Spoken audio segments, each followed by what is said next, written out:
Hey, welcome back. I'm Dale McKinney here at the PA Universe. I'm glad you're here. Today we're going to be having an interview with Mike Sharma, an emergency medicine PA in Texas, and you're not going to want to miss it. Come right back.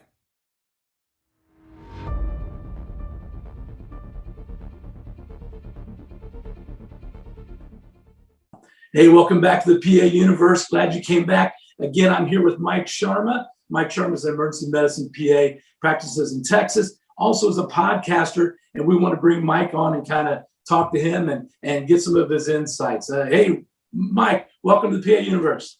Dale, thanks. It's great to be in the universe. It's awesome. Yes, good. So, Mike, it seems like every PA that I talk to has a journey that they kind of went through to get where they are now.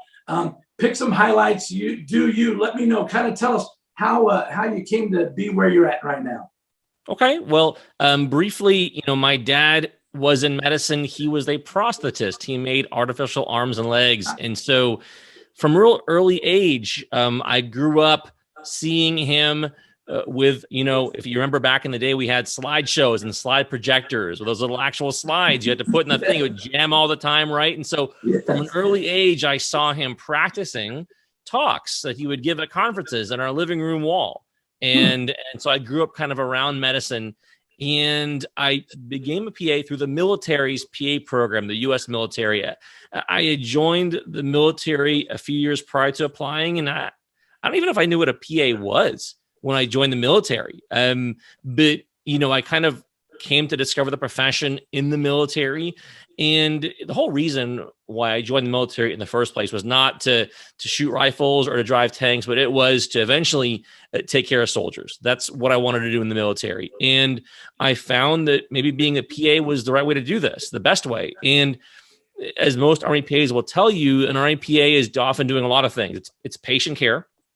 It's also training medics. I got to work with combat medics. These are enlisted EMT level, plus a few extra handy skills when the bullets and bombs start flying. And then also working with non-medical soldiers. So a lot of the times I was having to translate what was going on in the force to these soldiers who were, infantry captains or armor colonels and trying to make it make sense to them. So it was all soldiers all the time, and I loved it.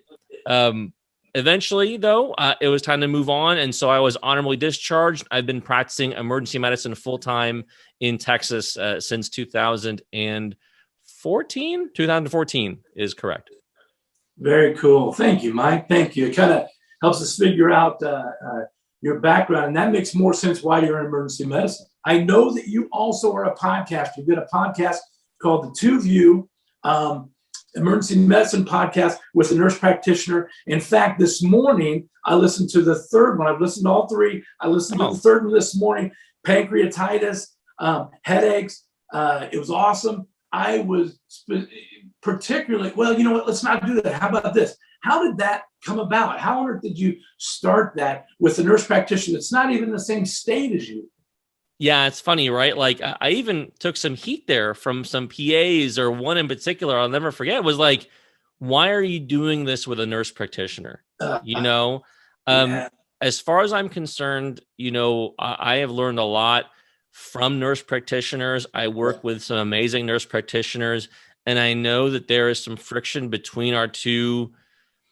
I won't even say it's friction between our two professions, because I don't believe it's friction between our two professions. I think there are certain people in one profession that have friction with certain people in another profession here. But all of that is immaterial, frankly, to doing a good job in the emergency department for our patients. And it's immaterial to medical education as well. And I have no problem sitting next to a nurse practitioner and talking about medicine and maybe sparring a little bit about medicine, because in the end, let's be real, we're both practicing medicine. We're both doing the same thing, regardless of what letters we have after our name. So how did it come about, right? So my wife will tell you I'm on Facebook a little too much. And so I have the same thing. Yeah, exactly. Right. There you go. So Martha Roberts found me on Facebook, actually, and we realized we had some similar interests in emergency medicine. And so she asked, hey, this is something that we want to do with the Center for Medical Education, the folks that do the original emergency medicine boot camp, the advanced emergency medicine boot camp, the heart course, high risk emergency medicine and acute care, all these amazing courses by legends in emergency medicine. And so she comes to me and she's like, do you want to do this thing with us? And I was like, yeah, when? Yes. Can I, when, now, right now? Do you want me to quit right now and do? So like, it was, it's been a real thrill to literally share the stage with some of these folks who I have read their writing and followed their teaching for the past several years. And so, Martha and I did the podcast, but we've had guests on. You heard Jim Roberts on, he's the Roberts of Roberts and Hedges, right? Isn't that crazy? Yeah, no, it's bonkers. And then Ken Milne, who I respect so much because he's done all this evidence-based work in knowledge translation. So we've had these amazing guests on we get to work with. And so we just wanted to do a podcast that was PAs and NPs together, because in the end, we both believe, look, in the end, in the ER, it's PAs and NPs together, and we can learn from each other because we're doing the same thing. Let's have a place where we can come together and talk and learn from each other and about each other.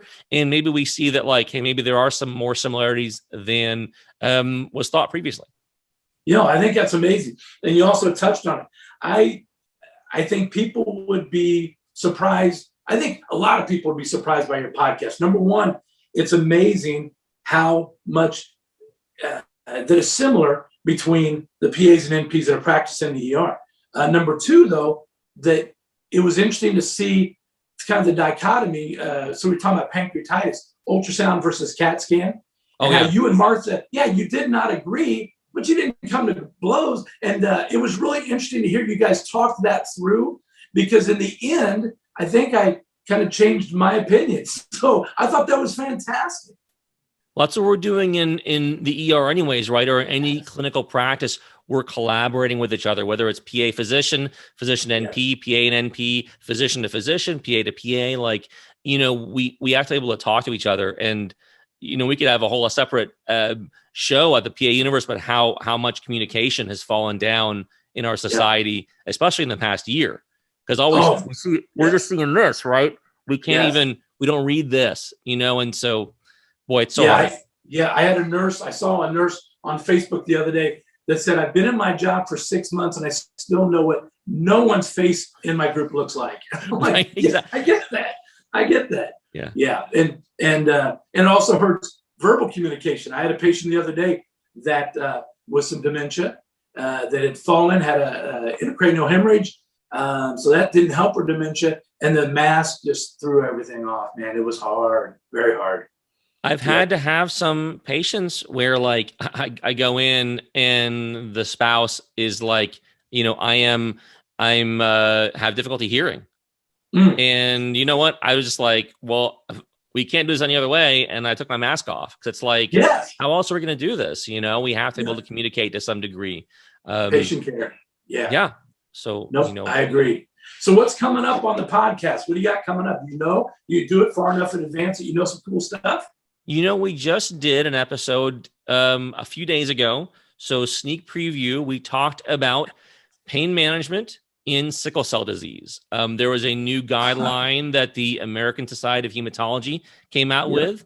And I mean, again, another whole episode on opioids in America in 2021. You could do an episode on that, right? And so we kind of got into that and how these vaso-occlusive crises that these patients are having. This is not chronic pain. This is not like, oh, my knee's been hurting for 7 years. Can you throw me some Dilaudid? Like, that's not what's going on when a sickle cell patient comes in with a vaso-occlusive crisis. This is an acute event, an acute ischemic event, just like a testicular torsion is an acute ischemic event. Just like a mesenteric ischemia, acute mesenteric ischemia is an ischemic event. And what do we hear about these things? It's pain out of proportion to exam. Right. And so that's what's going on with these patients. And so it's really important that we understand how to deal with that aspect of their care, as well as the rest of it. Like, do we give oxygen to every single sickle cell patient? There was an answer that was accepted as true at one point that answer could be different than you're thinking it is in 2021. Same Sure. thing with, do we smash somebody with IV fluids because they're having a vaso-occlusive crisis? Again, you might be surprised about the answer. So we're talking that. Yeah. Oh, yeah. And so, and that's what I love about medicine. It's always evolving with what we learn. So we're talking that. We are talking about, I'm trying to think through our episode here. You know, I put you on the spot. No, it's good. I should know this, right? Martha just got done doing a tour in a vaccination clinic for COVID-19. Oh, yes. And so she talks about how the right way is to give a shot, because a lot of us, our PAs, are doing vaccinations. They even showed a video of me I videotaped myself getting my second shot. No way. So we did that. That's going to be part of the of her website here. And there's some other stuff we talk about as well. So those are the big two topics we talked about. And last thing I'm very passionate about, if you couldn't tell, communication is a real passion of mine. And so we talked for a while about documentation, about how it's important to document, not long, but well, and communicate so that the next person who picks up the chart knows what you were thinking, and understands what the patient was about. So those are our next topics, and that's coming out on the 11th. We're kind of making the 11th our day, because like the 11th is like, it's a 2, like it's Roman numeral 2, right? so we're going to call the 11th 2 Views Day. So every 11th is going to be 2 Views Day, and that's when our podcast is going to drop every month. This next podcast comes out on the 11th, just like it will every month from here on out. Brilliant. So 2 things about what you said. Number 1, my 19-year-old son has sickle cell. So and you probably don't know this, but my wife and I have 2 biological children, and we have 13 adopted, and we're going to Colombia to adopt a little girl in, I think, June.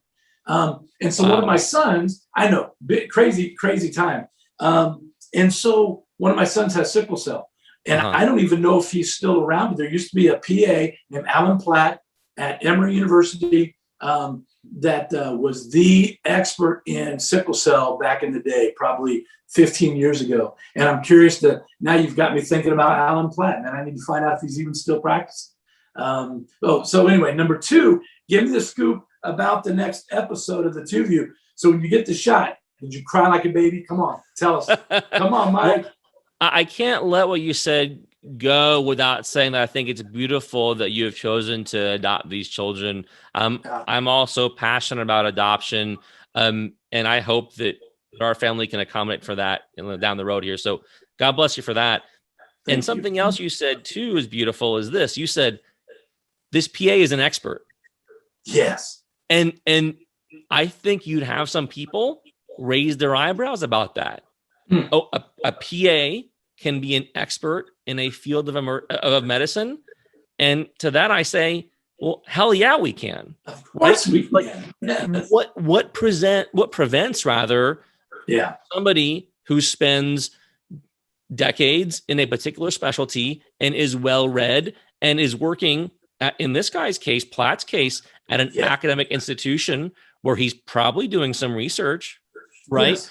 So like, how does that not meet the criteria for expertise? What else do you have to do to be an expert in something? Yep. Back in the day, when we adopted Toby, we took him, there's a St. Jude's affiliate an hour and a half from us. We're very, very fortunate in That's Peoria, awesome. Illinois. And we love it. And so the reason I know about Alan Platt was he was at the University of Illinois campus in Peoria, and he was speaking to the university, the medical students there at the medical school, and he was the expert on sickle cell. That's St. Jude's brought him in to be the expert. I mean, they recognized it. The university recognized it. And that's been 15 years ago. And I think you're right. Some people would raise their eyebrows and say, yeah, I disagree. I agree with you. I agree. And so, by the way, just highlighting that, it wasn't some community college that brought this guy in. It was St. Jude's, right? Like, yes, you can bring in whoever they want to, right? Yes, the St. Jude's and the University of Illinois Medical School. Yes. Right. And they brought a PA in to speak to medical students who are going to become physicians. Yes. Yeah, thanks for highlighting that, man. Thank you. Yeah, that says it all right there, It does. All right, so is there anything else about the podcast you want to tell us about? You know, If not, if no, not, we can move I on. do. You know, we always have plans, right? Like I think it's important as a PA, like, you know, we were talking before we hit record here about like, how do you get out of the mid-career doldrums, Yes. right? Where you've kind of been doing this for a bit and the shine has kind of faded a bit. I you know, I like variety. I like doing different stuff instead of, because, you know, I could make my nut by just working ER shifts, Yes. but I like solving different problems. I like solving the problem of how do I make a little podcast space for myself, right? And so I learned about how to do that.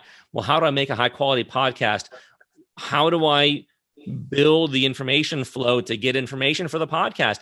And then like, how do I become a better podcaster? You know, so like, that's cool stuff to where I can kind of always be learning and be curious and go, oh, this is neat.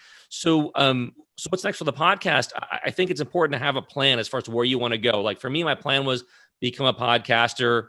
It's weird to say that I'm a podcaster. I'm a PA that podcasts. How about that? But so that I've kind of got here, and now I'm gonna have to think to the next step. What do I want to do? And I'm gonna go there before someone tells me I should go there. So where I want to go is, look, we have a lot of cool emergency medicine conferences, things like SEMPA, things like, you know, the ENP conference.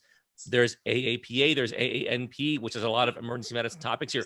I would love to take the podcast to one of these conferences and kind of like do a, you know, live kind of like as the week goes on, I'm going to be interviewing people. I'm going to be walking around the conference because not everyone can go. And I think it'd be a great way to kind of like get people excited about like, boy, I want to go to this conference next year, you know? Oh, that's fabulous. Yeah. It's fun to meet all these people. I'd love to meet these people that are doing these talks and see where they get their juice from too. Sure. No, I love that. I love that. So let's segue to the last part of this. You had mentioned the PAs that have been out a little bit and the shine's kind of wearing off and you're seeing it. I'm seeing it. We spoke before about some of the PAs that are starting to do different things or go different directions and even get out of medicine. And that's a shame. We need those folks. I mean, we need their expertise. We need their leadership. We need the experience that they garner. We need that. And so I think bringing up topics like you're bringing up on your podcast, like we're bringing up to the PA universe, I think is a great way to kind of share that with folks that may not see that in their pond.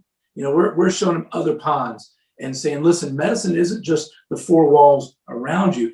Man, there's so much more. And so I think that's one way that we can contribute. And it sounds like you're thinking the same thing.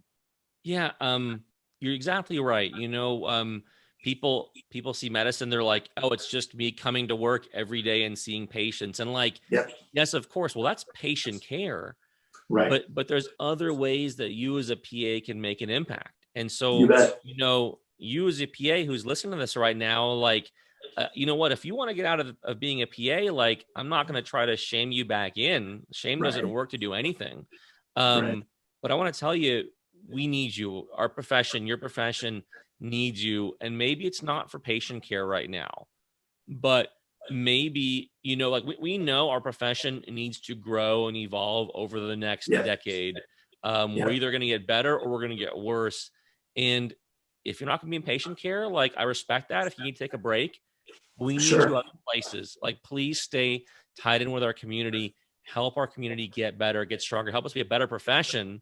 So maybe when you're ready to tag in again, it's a better place than when you left it. Wouldn't you agree, Mike, that we really need PAs in administration? Boy, it's so funny. I think medicine is still trying to figure out what PAs can do. After 50 years, they still don't know. And we've talked about how a PA can be an expert and can be teaching physicians to be. There's absolutely nothing that prevents PAs from being in a administration role or a business role. You talk to some of the senior PAs in the Army, and a lot of them are in that role. They're setting policy, they're writing out documents, they're guiding the force here. They're not seeing patients day to day. And I mean, other clinicians that we are sitting next to in the ER, let's say, there's no leadership camp that they went to as part of their school either. Right. And yet they're being tapped for these positions. And it's like, we are just as qualified to communicate with people, to hear what they need, to shape policy, to shape institutions here. Is there formal training that will make us better at that as PAs? Yeah, there is. Sure. And we need to seek that out, just as we sought out our training to be excellent clinicians. Yes, I agree. We can seek out training to become excellent administrators, excellent clinical leaders, excellent researchers. So if you're out there listening to this, PAs, and the shine is coming off a bit here, think about where you want to go and start doing the things that allow you to get there. I think there are ways. Yep. And if there's not a way, you make a way, by the way. Yes. Right? Yes. No, I love it. Mike Sharma, thank you for being here. Thank you. You let me talk your ear off, and I appreciate you indulging me. No, this was great, man. I appreciate you. I appreciate what you're doing. It's crazy. All the things I read your bio, and at the end, I kind of hung my head and I thought, man, I'm a loser. That shamed me, man. It was awesome. So I appreciate you. I appreciate what you're doing out there, the education that you're doing, not just on the podcast, but also with the Center for Medical Education. That's right. Is that right? Yeah. There you go. And the Ian Boot Camp and all the different stuff you're involved in. I probably got all that screwed up, but I do appreciate you very much. Appreciate you taking your time. I know you've got other things you could be doing, and appreciate you coming and just sharing very, very much. And I'd be remiss, by the way, if I didn't also throw a huge shout out to John Belinsky. John Belinsky is a PA living in Florida right now. And I am one of his instructors for CME for Life. He does PA board review. He does emergency medicine teaching here. Yes. I owe a lot of what I've gotten to do recently to his mentorship, his guidance, and him kind of mentoring me and steering me in certain directions here. And so, John, like, my hat is off to you here. Awesome. Folks, if you want to find that podcast we've been talking about this whole time, because we've piqued your interest, right? It's called the Two View, and you can search for it on your podcatcher at the number 2 View Emergency. Our website, though, is 2 view.fireside.fm. That's our website. You can get it there. You can look me up on Twitter at Michael Sharma, Sharma spelled like karma. And my email address is the same too. It's michaelsharma@gmail.com. So at Michael Sharma at Gmail, or 2view.fireside.fm. I'd love for you to listen, and hopefully you're as impressed with the podcast as Dale is here. Very cool. Michael, thank you so much. Appreciate it. And we'll talk to you later. Thanks for reaching out, Dale. Appreciate you. You bet. Hey, that's our episode for today. Thanks for coming. Thanks for being here in the PA universe. If you would hit that subscribe button so the next time the new episode drops, you'll be notified. Also, if you want, shoot us an email at the email address down at the bottom. Just let us know in comment section what we can do differently. We're still growing. We're still learning how to do this. And so we need suggestions. So if there's something you want different, something you think would be better, an interview you would like to see, let us know. Again, thanks for coming to the PA universe. Now, back to the real world. We're out.